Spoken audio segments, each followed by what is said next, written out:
ইটের ভাঁজে এখন শিল্পের নিশান, হাজারিবাগ থেকে জিগাতলা ইতিহাসের বয়ান। বৌদ্ধভূমির স্মৃতিসৌধে স্মৃতির নীরতা, পুরনো ট্যানারির ধোঁয়ায় নতুন বারতা। jigatala.com এই আমাদের ঠিকানা, আমাদের ঠিকানা। তখনকার পরিবেশ আর এখনকার পরিবেশ মানে আকাশ পাতাল তফাৎ।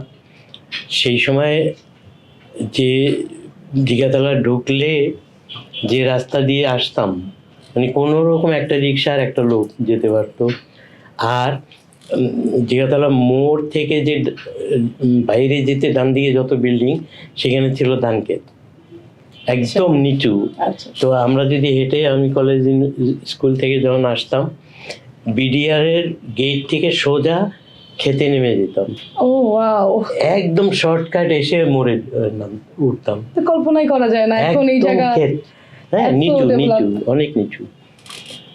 আর ওই মোড় থেকে ডান দিকে কিছু বাড়িঘর ছিল, কিন্তু একটা পুকুর ছিল।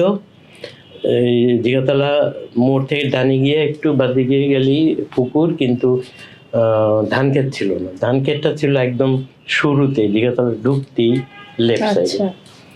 এটা মনে পড়ে, সেই পুরনো অনেক আগের কথা। আর আমরা এখন যে মনেশ্বরে থাকি, সেই জায়গাটায় রাতের বেলা তালি দিয়ে ঢুকতে দিত যাতে সাপ না আসে। আচ্ছা, এখন 10-12 স্টোরি বিল্ডিং এখানে।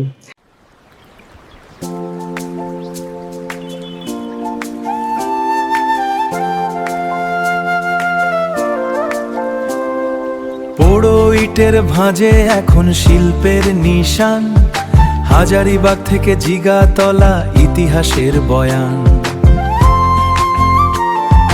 বৌদ্ধভূমির স্মৃতিসৌধে স্মৃতির নীরতা, পুরনো ট্যানারির ধোঁয়ায় নতুন বারতা। jigatala.com এই আমাদের ঠিকানা, আমাদের ঠিকানা।